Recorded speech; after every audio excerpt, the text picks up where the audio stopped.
Pembicaraan antara Iran dan Oman mengenai mekanisme baru pelayaran di Selat Hormuz memasuki tahap yang semakin serius. Jalur laut yang selama puluhan tahun menjadi urat nadi perdagangan energi dunia itu kini berpotensi mengalami perubahan sistem pengelolaan menyusul negosiasi kedua negara. Selat Hormuz merupakan salah satu jalur pelayaran paling strategis di dunia.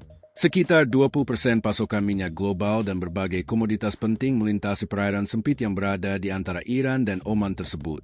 Karena itu, setiap perubahan mekanisme pelayaran akan berdampak langsung terhadap rantai pasok energi internasional. Juru bicara Kementerian Luar Negeri Iran, Ismail Baghai, sebelumnya menjelaskan bahwa Teheran dan Muscat telah menggelar beberapa putaran pembahasan mengenai prinsip-prinsip umum serta mekanisme operasional untuk menjamin pelayaran yang aman di Selat Hormuz. Menurut Baghai, konsultasi dilakukan untuk menyusun sistem yang mempertimbangkan kepentingan keamanan kedua negara pesisir. Dalam perkembangan terbaru, sumber yang terlibat dalam negosiasi mengungkapkan bahwa skema yang sedang dibahas memberi Iran kewenangan lebih besar terhadap kapal yang memasuki Selat Hormuz, sementara jalur keluar akan dikoordinasikan melalui Oman. Iran juga menginginkan setiap pergerakan kapal yang keluar dilaporkan kepada otoritasnya sebagai bagian dari mekanisme pengawasan sementara. Rancangan tersebut disebut sebagai bentuk kompromi setelah Iran melonggarkan tuntutan awal yang menghendaki kendali penuh terhadap seluruh lalu lintas kapal. Meski demikian, Teheran masih menolak usulan sebelumnya yang membagi jalur pelayaran secara seimbang karena menilai aspek keamanan kawasan belum sepenuhnya terjamin.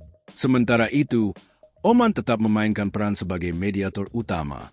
Sejumlah sumber diplomatik menyebut Muscat mengusulkan mekanisme pengelolaan bersama yang terinspirasi dari model Selat Malaka, yakni pengelolaan regional dengan kontribusi layanan navigasi dan keselamatan tanpa mengubah prinsip kebebasan pelayaran internasional. Di sisi lain, Amerika Serikat dikabarkan belum sepenuhnya sejalan dengan konsep yang memberikan kewenangan lebih besar kepada Iran.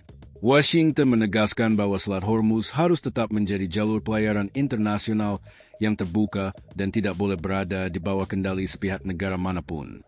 Perundingan ini berlangsung setelah berbulan-bulan ketegangan di kawasan Teluk yang mengganggu arus pelayaran internasional. Penutupan dan pembatasan lalu lintas kapal selama konflik telah memicu lonjakan biaya logistik, menghambat distribusi minyak, serta meningkatkan volatilitas harga energi dunia. Bagi negara-negara pengimpor energi, termasuk Indonesia, stabilitas Selat Hormuz memiliki arti strategis. Gangguan sekecil apapun di jalur tersebut dapat memengaruhi pasokan minyak mentah, biaya pengiriman, hingga harga bahan bakar di pasar global. Hingga kini, pembahasan antara Iran dan Oman masih berlangsung dan belum menghasilkan kesepakatan final. Namun, arah negosiasi menunjukkan bahwa kedua negara tengah mencari formula baru yang dapat menjamin keamanan pelayaran sekaligus mengakomodasi kepentingan politik dan keamanan kawasan.